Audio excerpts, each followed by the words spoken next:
है कुछ अरमान है, कुछ ख्वाब है कुछ अरमान है, लो है जगी एक उम्मीद की, आओ कुछ कर दिखाए, सारी दुनिया पे छाए, पाले मंजिले झूले आसमां, हमें खुद पर यकीन, अब ख्वाब हमारे ताबीर भी हमारी, अब ख्वाब हमारे ताबीर भी हमारी, अब ख्वाब हमारे ताबीर भी हमारी। बेड़ियां तोड़कर जो ज़माने से लड़ा करता है, सुरखरू होता है उन्हीं का जमाल, सादगी व सच्चाई से की गई हों गर तदबीरें, अंजाम भी उसका दिलकश हुआ करता है। वक्त किसी का किस तरह से इम्तिहान लेता है और उस इम्तिहान में वो शख्स कैसे बेहतरीन रिजल्ट देता है, महजबी उसकी जीती जागती मिसाल है। बचपन में ही पोलियो की वजह से माजूर हुई और जब तकरीबन 4 साल की हुई तो माँ का साया सर से जाता रहा।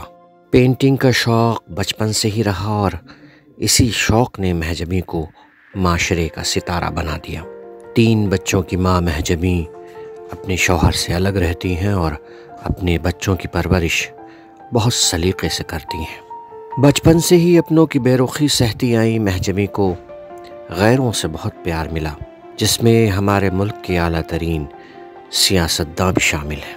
इसी शौक़ ने महजबी को माशरे का रोल मॉडल बना दिया और कई अवार्ड और सर्टिफिकेट्स भी दिलवा दिए। इतनी सारी खूबसूरत पेंटिंग्स देखकर महजबी के तख़य्युल और टैलेंट का अंदाज़ा लगाया जा सकता है। महजबी अपनी मेहनत, लगन और जज्बे से न सिर्फ कामयाब बनी बल्कि एक अच्छी सोसाइटी में अपने लिए ख़ुद का आशियाना भी बनाने में कामयाब हुई। मेहनत कशों का बस इतना फसाना है, आँखों में आसमान, कदमों में ज़माना है।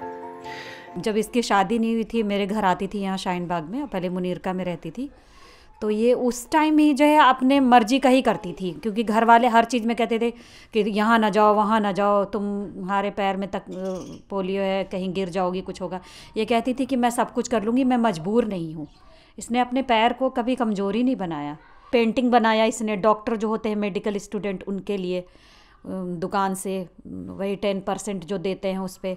फिर मेरी भतीजी है, उसने ये बोला कि आपकी पेंटिंग इतनी अच्छी है, पेंटिंग जो है करिए और ट्रेड फेयर में कहीं भी लगाइए। और हम लोगों ने भी बोला, मेरी बड़ी अप्पी ने भी बोला। तो इसने मकान मालकिन से 200 रुपये लिए और उसके बाद से इसने जो है स्टार्ट किया और ट्रेड फेयर के बाहर जाके खड़ी हुई, बाहर बिक गई इसकी पेंटिंग। फिर पुलिस वालों से लेके परमिशन अंदर गई, अंदर बस जैसी गई पेंटिंग बिक गई इसकी। मैं देख रही हूँ किस तरह से अपने बच्चों की परवरिश कर रही हैं, ख़ुद को अपने हर काम में अपना ये कर रही, टाइम दे रही हैं, बच्चों में भी कमी नहीं कर रही हैं और अकेले ही इस मुकाम तक इन्होंने अपना कदम बढ़ाया है। इंशाल्लाह आगे भी ये तरक्की करेंगी। इतनी माजूर हो करके भी इन्होंने बहुत बड़ा काम किया है।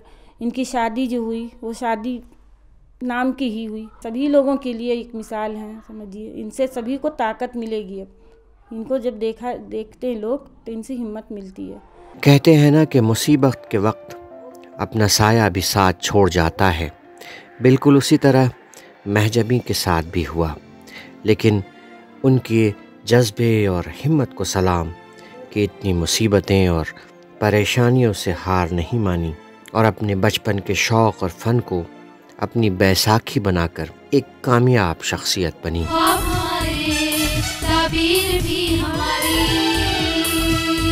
अपनों के रूठने का सबब मालूम है, लेकिन अपनी फितरत से हमने ज़माना कर लिया। तूफ़ान तो अपनी ज़िद पर कायम है, लेकिन हमने तिनकों का सहारा कर लिया। आदाब नाज़रीन, खैर मक़दम है आपका आपके पसंदीदा प्रोग्राम ख्वाब हमारे ताबीर भी हमारी में। नाज़रीन, जैसा कि आप जानते हैं, प्रोग्राम ख्वाब हमारे ताबीर भी हमारी ख़वातीन का एक प्रोग्राम है जो जज्बों को दिखाता है, जो हौसलों की अक्कासी करता है। ऐसी शख्सियतों को, ऐसी ख़वातीन को आपके सामने लाकर आपको दिखलाता है जिन्होंने अपनी क़ुव्वत से, अपने हौसले से, अपने बुलंद इरादे से समाज में एक मकाम हासिल किया है। चे जाए कि परेशानियाँ बहुत आईं, बहुत ज़्यादा दुश्वारियाँ आईं, समाजी हो चाहे माली परेशानी हो, मगर उन सब को सर करते हुए वो आगे बढ़ीं और आगे बढ़ के एक मकाम हासिल किया, समाज में एक नज़ीर कायम की। और इसी की मिसाल हैं आज हमारे मेहमान मोहतरमा महजबी बानो, जो एक माँ हैं, जो एक पेंटर हैं। आपका ताल्लुक़ बिहार के औरंगाबाद से है। गो कि आप जिस्मानी तौर पर थोड़ा माज़ूर हैं, मगर अपनी कमी को आपने अपना हथियार बनाया, अपनी क़ुव्वत बनाई, अपनी ताकत बनाया, और आज जो वो जिस मकाम पर हैं, एक अच्छी पेंटर होने की हैसियत से मुल्क भर में उनका नाम है। कई बड़ी बड़ी हस्तियाँ उनसे मिल चुकी हैं, उनके काम को सराह चुकी हैं। उनकी ज़िंदगी दुश्वार गुजार रही शुरुआती दौर में, और किस तरह से उन्होंने अपनी सारी परेशानियों और सारी मुसीबतों को सर करते हुए एक अच्छा मकाम पाया और एक नाम हासिल किया। तो आइए उनसे बातचीत करते हैं। खैर मक़दम है आपका महजबी बानो हमारे इस प्रोग्राम में। तो शुरुआत इस सवाल से करते हैं कि ज़िंदगी के मुतालिक़ आपका अपना नज़रिया क्या है? किस तरह से देखती हैं आप ज़िंदगी को? ज़िंदगी अल्लाह ताला की दी हुई बहुत बड़ी एक नेमत है, और हमें इसे हमेशा किसी भी हाल में अल्लाह ताला किसी भी तरह की आपका अगर इम्तिहान ले रहा है तो उसमें हमेशा आप हंस के उसका इम्तिहान दीजिए, क्योंकि आप पास होंगे तभी अल्लाह के घर में भी आप खुशी से जा सकते हैं। और ज़िंदगी में तो बहुत सारी परेशानियां आती हैं, दिक्कतें आती हैं। लाइफ मौसम की तरह है, कभी बरसात, कभी गर्मी, कभी सर्दी बहुत ज़्यादा, तो ये लाइफ में चलता रहता है, परेशानियां और उलझनें। और अगर आपने परेशानियों और उलझनों को एक साइड में करके और अपनी लाइफ को खुशी से बिताया तो आपकी लाइफ बहुत अच्छी हो सकती है। आप अपने बीते हुए कल, मतलब अपनी शुरुआती ज़िंदगी से के मुतालिक़ बताइए, ताकि हम ये जानें कि कैसे कैसे आपने अपनी ज़िंदगी का मरहला तय किया। जी, मैं 1984 में मेरी पैदाइश हुई थी। अच्छा, और अच्छा। 4 साल की जब थी तो मेरी अम्मी का इंतकाल हो गया कैंसर की वजह से। और फिर उसके बाद हम लोग भैया के साथ ही रहते थे। फिर मतलब ज़िंदगी ऐसे गुजरी, मतलब माँ बाप नहीं होते हैं तो फिर एक परेशानियाँ होती हैं, कोई बात नहीं, फिर भी बहुत ज़्यादा हैप्पीनेस, खुशी थी। और पेंटिंग शुरू से मेरा शौक़ था, बहुत ज़्यादा पसंद थी पेंटिंग, तो स्कूल टाइम में मैं पेंटिंग बनाया करती थी। बट घर वाले हमेशा टोका टाकी करते थे कि ये पेंटिंग में क्यों अपना मतलब टाइम वेस्ट करती हो, तुम पढ़ो, पढ़ के कुछ बनो। और मेरा हमेशा शुरू से था कि मुझे कुछ ऐसा करना है कि अगर कल को मैं इस दुनिया में नहीं भी रहती हूँ तो लोग मेरे उस काम से मुझे याद करें। हाँ, तो पेंटिंग शुरू से बनाती थी। 1994 में मैंने विज्ञान भवन में फर्स्ट प्राइज़ जीता सोनिया गांधी के हाथ से। अच्छा जी। और उसके बाद 1998 में बंडारू दत्तात्रेय साउथ के मंत्री थे, उनसे विज्ञान भवन में फर्स्ट प्राइज़ जीता पेंटिंग में। फिर उसके बाद ऐसे ही ज़िंदगी चल रही थी, भाई बहन थे ढेर सारे, हम लोग पढ़ाई लिखाई भी। 10th के एग्ज़ाम के जस्ट बाद 2002 में मेरी शादी हो गई। अच्छा। बिजनौर नजीबाबाद के थे वो रहने वाले, तो उनसे मेरी शादी हो गई। और शादी के बाद जो मैंने एक्सपेक्टेशन की थी कि मतलब मेरा ससुराल ऐसा होगा या मेरी सास ऐसी होगी, बहुत लड़कियों की एक बहुत ज़्यादा एक्सपेक्टेशन होती है, ऐसा होगा वैसा होगा। बिल्कुल बिल्कुल। तो वो चीज़ मेरे मतलब बिल्कुल उल्टा उससे हुआ कि हमेशा घर में ये था कि पैर ख़राब है तो ऐसी लड़की से शादी क्यों हुई। मतलब हस्बैंड मेरे जानते बूझते सब किया था उन्होंने शादी, देखा था मुझे, लेकिन फिर भी घर वालों के बहकावे में आके, या पता नहीं, मुझे नहीं पता, but financially torture, mentally torture, हर तरह का उस तरह से। फिर उसके बाद उन्होंने 11 महीने के बाद मेरे हस्बैंड ने शादी कर ली, दूसरी शादी कर ली, मैरिज कर ली। उस टाइम पे सर मेरी जो लाइफ एक तरह से कहते गड्ढे में चली गई। और उस टाइम पे मैंने अपने आप को अंदर से शायद मुझे लगता था कि अब कुछ नहीं। अच्छा। और बस उस टाइम मैंने वो दिन था जो मैंने अपने मतलब हाथों में से चूड़ियाँ उतार दी। और उस दिन के बाद से 18 साल हो गया मुझे, 17 साल मैंने कभी चूड़ी नहीं पहना। लेकिन फिर भी वो दूसरी वाइफ को करके ले आए। फिर वो जो परेशानियां हैं वो कुछ ऐसी हैं जो बताने नहीं बता सकते हम, लेकिन उसके बाद फिर मैं 1-1.5 साल रही, मुझे अलग ले जाके रख दिया और वो अपनी दूसरी वाइफ के साथ रहने लगे। फिर उसके बाद उसकी एक छोटी सी बेटी हुई, 3 महीने की बच्ची को वो छोड़ के चली गई।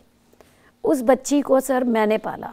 अच्छा, मैंने ये सोच के नहीं पाला कि ये मेरी सौतन की बेटी है या क्या है, मैंने अपने शौहर की बेटी समझ के पाला कि ये मेरे शौहर की बेटी है।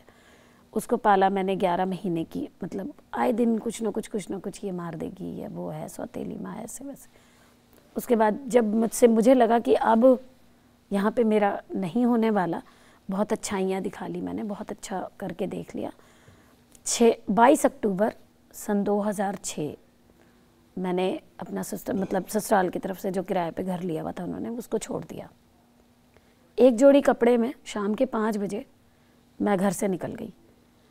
मेरे पास कुछ भी नहीं था सर, सुई जिसे कहते हैं सुई भी नहीं थी, किराए के लिए पैसा भी नहीं था मेरे पास। कहते हैं ना, नेक नियत मंजिल आसान।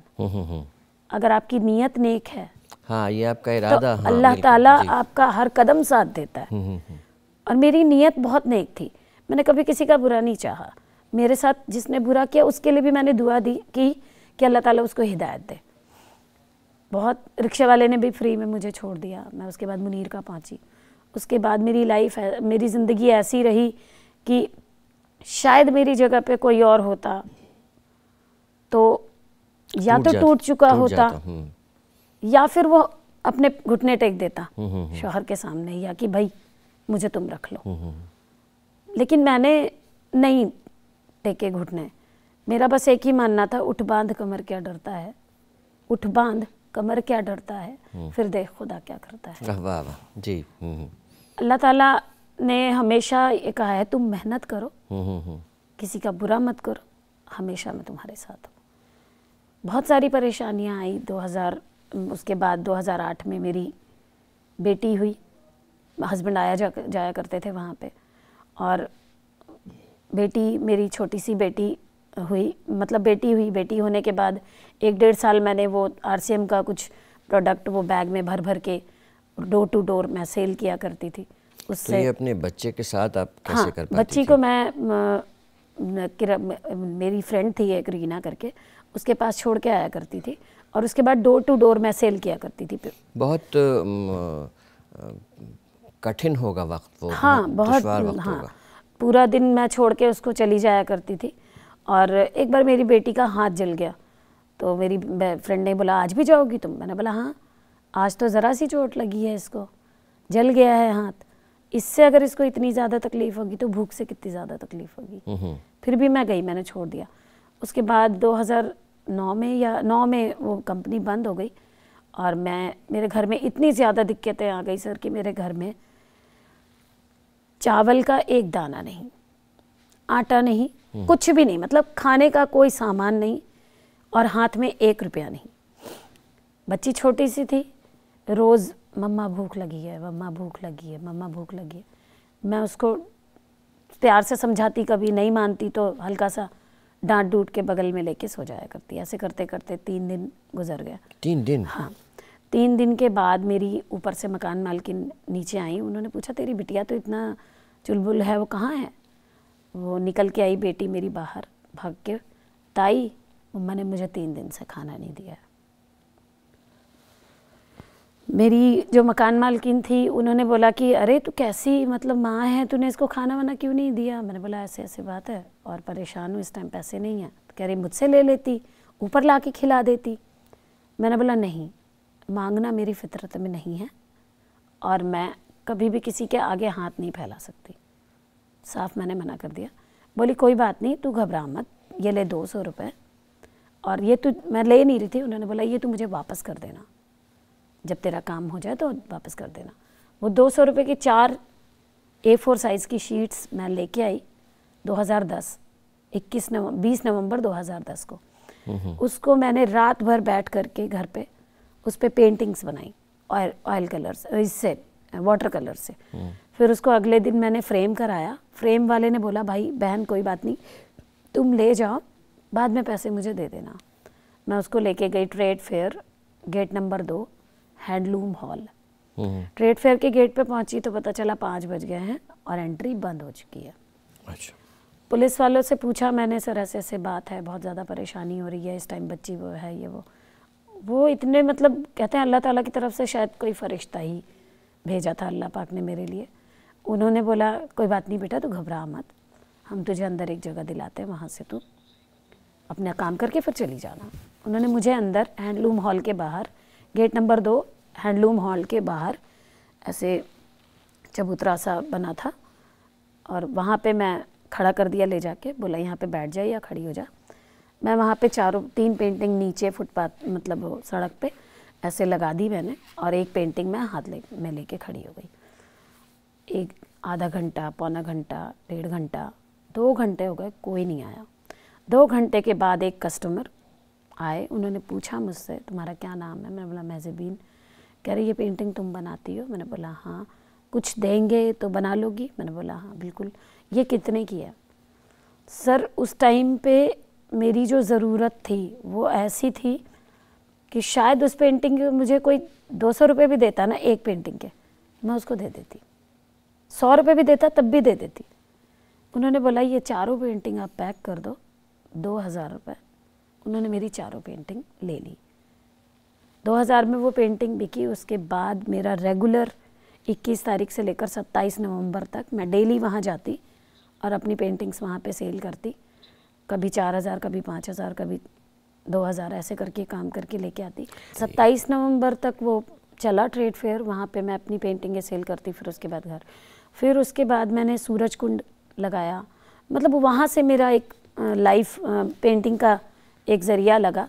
और उसके बाद फिर मैंने सोचा अल्लाह ताला ने एक ज़रिया दिया है और एक रास्ता दिया है, और जो मैं चाहती थी, जैसा मैं चाहती थी, वही अल्लाह पाक ने मेरी ख्वाहिश को पूरा किया। तो अब मुझे रुकना नहीं है। तो आपका क्या सोचना है कि समाज के जो अनासिर हैं, समाज के जो वैसे एलिमेंट्स हैं जो हमेशा ऑब्स्ट्रकल पैदा करते हैं, हमारे लिए रुकावट पैदा करते हैं, हमारा अपनी फैमिली हो या कि समाज हो या कि और जो हालात हैं, दुनिया के मामलात हैं, तो उससे कैसे जूझ के कैसे कोई ऐसा वाक़या? जब मैंने अपना पेंटिंग का काम स्टार्ट किया तो सबने ये बोला कि मुस्लिम हो के पेंटिंग बनाएगी, हराम है पेंटिंग बनाना। अच्छा। हराम है और इसकी कमाई भी हराम है। मैंने किसी की नहीं सुनी। मैंने बोला ठीक है, आपको जो लगता है लगता रहे, और अगर इतना ज़्यादा आप लोगों को दिक्कत हो रही है तो ठीक है, मैं घर में बैठती हूँ, 25,000 रुपये महीना आप मेरे घर में ख़र्चा पहुँचा दो, मैं घर से निकलूँगी भी नहीं। उस टाइम पे सबकी ज़ुबान बंद हो गई। नहीं, क्योंकि जब तक आप किसी चीज़ को साबित नहीं करते हो ना, तब तक आपको लोग नहीं मानते। करने के लिए तो बहुत कुछ करते हैं लोग, लेकिन साबित नहीं कर पाते हैं। कोई आगे मदद के लिए नहीं आता। नहीं, मदद के लिए, बोलने के लिए सब आ जाते हैं। बोलने के लिए सब आते हैं। अब मैंने फर्स्ट टाइम जब स्कूटी खरीदी अपनी, मैं स्कूटी चलाती हूँ, अपने बच्चों को लेके चलती हूँ। जब स्कूटी खरीदी तो मेरी सगी बहन के हस्बैंड बोले तुम्हारी बहन ने स्कूटी खरीदी है, वो स्कूटी चलाएगी, औरत होके स्कूटी चलाएगी? मेरी बहन बोली क्यों? जब वो औरत होके घर से निकल गई है और अपने बच्चों को पाल रही है तो वो स्कूटी क्यों नहीं चला सकती? वो स्कूटी मैंने चलाना शुरू किया। आज की डेट में उनके हस्बैंड, मेरी बहन को कहीं भी जाना होता है, कहते हैं जाओ अपनी बहन के पास चली जाओ, वो लेके चली जाएगी तुमको। एक वक्त ऐसा था सर कि जिन लोगों ने मेरा कभी नाम नहीं लिया था, जिन लोगों ने मुझे कभी मतलब किसी तरह से कोई, मतलब मैं थी ही नहीं उनके लिए एक तरह से, आज वो लोग अपने बच्चों को कहते हैं कि बनना है तो उसके जैसा बनो। और सबसे बड़ी अचीवमेंट मेरी ये है सर कि जब मेरा कहीं कोई प्रोग्राम होता है या मैं कहीं लाइव आती हूँ तो मेरे शौहर ये बोलते हैं कि ये मेरी वाइफ है। वाह। और मेरे बच्चे मुझे ये कहते हैं मम्मी हमें आपके जैसा बनना है। वो मेरी बहुत बड़ी अचीवमेंट है। कितनी बड़ी बात है, गो के सुनने में बहुत छोटी लगती है, मगर कितनी बड़ी बात है कि आपकी जो साल दर साल एक वक्त तक, एक मुद्दत तक जो आपकी मेहनत होती है, जो आपकी लगन होती है वो कहीं ना कहीं जाके आपको पे ऑफ करती है। फिर आपको उससे कुछ हासिल होने लगता है, खा वो शोहरत हो, पैसा हो, अच्छी ज़िंदगी हो, ये सारी चीज़ें हैं। यही मकसद भी है इस प्रोग्राम का कि हम ऐसे लोगों को शोकेस करें, आप जैसे लोगों को, और आपके बारे में लोगों तक ये बात पहुँचाएँ, ये मैसेज पहुँचाएँ कि इस तरह से ज़िंदगी गुजारते हैं अगर बहुत दुश्वारी आए तो। पेंटिंग का सिलसिला कैसे शुरू हुआ? आप बता रही थी बाल भवन में आपको फर्स्ट प्राइज़ मिला सोनिया गांधी जी ने प्राइज़ दिया था, तो वो क्या था वो वाक़या आप शेयर करिए। वो छोटी सी थी, मैं उस टाइम पे 5th क्लास में पढ़ती थी और पेंटिंग का कंपटीशन था चिल्ड्रंस डे पे। तो मैंने अपने भैया से बोला कि भैया मुझे जाना है चिल्ड्रंस डे उसमें कंपटीशन में। तो पहले तो भैया ने बोला ठीक है चली जाना, फिर उसके बाद पता नहीं बस निकल गई तो बोला कि अरे कैसे जाएगा, कौन छोड़ने जाएगा, नहीं जाओगी तुम, मना कर दिया मुझे। तो मैंने बोला भैया नहीं मुझे जाना है, भैया मुझे घर में बंद करके चले गए। अच्छा। हाँ, घर में बंद करके चले गए। अब पड़ोसन को चाबी दे के चले गए कि मेज़बीन अंदर है और आप ध्यान रखिएगा थोड़ा। अब मैंने क्या किया, सारे कलर वलर अपने कपड़ों में कहीं कहीं छुपा लिए, थोड़ा यहाँ छुपा लिया, थोड़े जूते में छुपा लिए। फिर उसके बाद मैंने वो पड़ोसन को बोला आंटी वॉशरूम जाना है मुझे, उन्होंने खोल दिया टॉयलेट जाने के लिए। मैं बाहर गई गेट पे, उस टाइम पे ऐसे बेड़ा टाइप का हुआ करता था, 6 घर इधर 6 घर इधर, लास्ट में जाके टॉयलेट। तो मैं बिल्कुल मेन गेट पे मैं टॉयलेट के बहाने निकली और मैं ऐसे ऐसे देख रही थी कि आंटी देख तो नहीं रही हैं। जब देखा आंटी घर में चली गई अंदर, मैं वहाँ से धीरे से निकल गई। 615 पकड़ी मैंने मुनीरका से और सीधा बाल भवन। वहाँ पे मेरी एक मैम थी, उनसे ही मिली। अकेली जाके मैं कंपटीशन में बैठी और बैठने के बाद आराम से घर पे आके सो गई। अब 12 नवंबर 1994 फ्रंट पेज पे न्यूज़पेपर में आर्टिकल आया, फर्स्ट प्राइज़ मेहज़बीन बानो, फादर का नाम, एड्रेस, पूरा टोटल। भैया न्यूज़पेपर पढ़ रहे थे, आके बोले बेटा इधर सोचने लगे होंगे कि कैसे गई, बेटा इधर आ इधर आ। मैं गई, तो कहाँ गई थी? मैंने बोला कहीं नहीं। अच्छा, उस टाइम पे माँ बाप का, भाई बहन का, बड़े भाई का इतना एहतराम होता था, इतनी इज्जत होती थी और एक डर, रोब होता हाँ, था। तो उन्होंने पूछा तो मैं डर से अंदर से बिल्कुल हो गई कि मतलब वो करे। नहीं बता बता, मैं बोला नहीं कहीं नहीं गई थी, कहीं नहीं। अरे बता बता, मैंने बोला नहीं भैया। कह रहे अच्छा ये किसका नाम है? मैंने बोला मेरा है। ये एड्रेस भी तो तेरा ही है, पापा का नाम भी यही है। अरे बेटा घबरा मत, परेशान मत हो। ऐसे पीठ थपथपाई, फर्स्ट आई है पूरे स्टेट लेवल पे और परसों तुझे प्राइज़ मिलेगा विज्ञान भवन में। उस दिन के बाद से फिर बड़े बहने, भाभी ने, सबने सपोर्ट करना शुरू कर दिया था। उसके बाद फिर मुझे कहीं भी नेशनल लेवल पे प्रोग्राम होता था दिल्ली में, तो हर जगह लेके जाया करते थे आर्ट एग्जीबिशन में। मेरे पास बहुत सारे सर्टिफिकेट्स हैं घर पे पड़े हुए, जो मतलब 94, 96, 95 ऐसे बहुत सारा है। उसके बाद फिर बड़े भैया थोड़ा उनको लगा कि अरे इसको शौक है, हाँ, तो आपके काम से उनको, मैं सपोर्ट या आपकी कामयाबियों के बाद उनको लगा कि ये आगे बढ़ सकती है। और आज के डेट में देखिए सर, आज उसी काम से मैंने अपना घर भी बना लिया। आज मेरे बच्चों को किसी चीज़ की कोई कमी नहीं है। तो ये तो एक बात हुई कि आपका एक ख्वाब था ये कि आप पेंटिंग करें, अपनी ज़िंदगी को अच्छा करें। पेंटिंग के साथ साथ सर और भी चीज़ें मैं करती हूँ। मैं गज़ल लिखती हूँ, अच्छा। गज़ल गाती भी हूँ स्टेज पे। मैंने काफ़ी सारे प्रोग्राम्स किए हैं और मैं मुकम्मल आर्टिस्ट हैं आप। हाँ। और लोग कहते हैं ना कि मतलब किसी को आइडियल बना के चलते कि मुझे उसके जैसा बनना है, तो मैंने अपना आइडल किसी को नहीं बनाया। मैं अपनी लाइफ से खुद इतनी ज़्यादा इंस्पायर हो गई कि मैं खुद को अपनी आइडल मानती हूँ।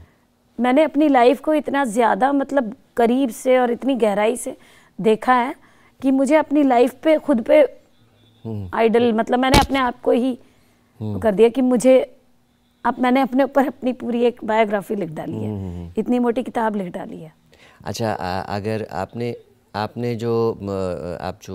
भी बताया कि आप लिखती भी हैं, तो क्या हो कि अच्छा हो कि आप हमारे देखने वालों को अपने कुछ अशार, 2-4 शेर सुनाएं। हाँ, ऐसे ही मतलब है। मुसीबत पड़ने पर अपना कोई हमदम नहीं होता, मुसीबत पड़ने पर अपना कोई हमदम नहीं होता। ये दुनिया है, ये दुनिया है, यहाँ कोई शरीके गम नहीं होता। वाह। एक गज़ल है, मेहंदी हसन साहब की है, बहुत खूबसूरत सी गज़ल है और वो शायद मेरी लाइफ पे बहुत ज़्यादा मिलती जुलती है लाइफ से। उसने जब प्यार से मेरी तरफ देखा होगा, मेरे बारे में बड़े गौर से सोचा होगा। उसने जब प्यार से मेरी तरफ देखा होगा, उसने जब प्यार से मेरी तरफ देखा होगा, मेरे बारे में बड़े गौर से सोचा होगा, उसने जब मेरी तरफ। बहुत शुक्रिया। वाह। एक आखिरी सवाल चलते चलते आपसे ये कि जो लोग हैं जो टूटे हैं, या जो लोग हैं जो परेशानियों में हैं, या जो वैसी ख़वातीन हैं, वैसी लड़कियां हैं, वैसी औरतें हैं जो समाज से या अपने परिवार से, अपनी फैमिली से की वजह से आगे नहीं बढ़ पा रही हैं या कि परेशान हैं, उनके लिए आपका मैसेज क्या होगा? देखिए सर, दुनिया में कोई ऐसा इंसान या कोई ऐसी औरत नहीं है जिसके अंदर कोई ना कोई टैलेंट ना हो। अल्लाह ताला ने हर इंसान के अंदर एक अलग खूबी दी है और बस देर यह है कि आप उसको पहचानिए और डरिए मत कभी भी। डरना है तो अल्लाह से डरिए, इंसानों से मत डरिए। इंसानों की फितरत होती है, आप कामयाब होंगे तो आपके साथ आ जाएंगे, आपके अच्छे वक्त में आपके हज़ारों रिश्तेदार बन जाएंगे, आपके बुरे वक्त में आपका अपना साया भी साथ छोड़ देगा। ये आपकी जो जर्नी थी, ये जो आपका सफ़र था, ये जो आपकी मेहनत थी, ये जो आपका काम था, जिसकी वजह से आपको शोहरत मिली, आपको नाम मिला और आपको एक मकाम मिला। अब जब हम उन सब चीज़ों को बढ़ा करके ऐसे देखते हैं तो जो आपकी माजूरी है, जो आपकी बैसाखी है, वो कितनी छोटी, कितनी पीछे छूट गई चीज़ लगती है, वो दिखती ही नहीं है आपकी मेहनत से। ये कितनी सबक की बात है कि आपकी अच्छाइयाँ इतनी बड़ी शक्ल में सामने आ जाती हैं कि आपकी कमियाँ या जो वो भी आपकी अपनी खुद की है नहीं, वो अल्लाह जो के मालिक है, जो ईश्वर है, जो गॉड है, उसकी दी हुई हैं, वो भी कबूल हैं। और उसके होते हुए के बावजूद कि आप डिफरेंटली एबल्ड हैं, उसके बावजूद आपने चीज़ों को इतनी क़ुव्वत से, इतनी ताकत से, इतने हौसले से और इतने अज़्म व इरादे से सबको पार किया और पार करके अपनी जगह, अपना मकाम बनाया। बहुत दिलचस्प रहा आपसे बात करना और मुझे बड़ी उम्मीद है कि हमारे नाज़रीन जो प्रोग्राम देख रहे हैं उनके लिए बड़ा सबक आमोज़ होगी ये गुफ्तगू जो हमारे और आपके बीच हुई। बहुत बहुत शुक्रिया महजबी बानो, आप हमारे स्टूडियो में आई। हम शुक्रगुज़ार हैं, मशकूर ममनून हैं आपके कि आप हमारे स्टूडियो में आई। तो ये थी हमारी दिलचस्प गुफ्तगू हमारे मेहमान मोहतरमा महजबी बानो के साथ। और आपने देखा कि कितनी दुश्वारियों, परेशानियों, मुसीबतों को झेलते हुए नदी, नाले, गड्ढे और ऊंचे नीचे रास्तों को पार करते हुए उन्होंने बुलंदियों को छुआ और अपनी मंजिल हासिल की। यही इस प्रोग्राम का मकसद भी है कि जो लोग ये सोचते हैं कि परेशानियां हैं और परेशानियों से हार जाते हैं, ऐसा नहीं होना चाहिए। परेशानियां बहुत थोड़े वक्त के लिए होती हैं, आती हैं, गुजर जाती हैं। और यही इस प्रोग्राम का मैसेज भी है कि उठिए, खड़े हो जाइए, हिम्मत कीजिए और अपनी मंजिल को पा लीजिए। और इसी के साथ मुझे मुस्तहसन रिजवी को और ख्वाब हमारे ताबीर भी हमारी की टीम को दीजिए इजाज़त। खुदा हाफिज़।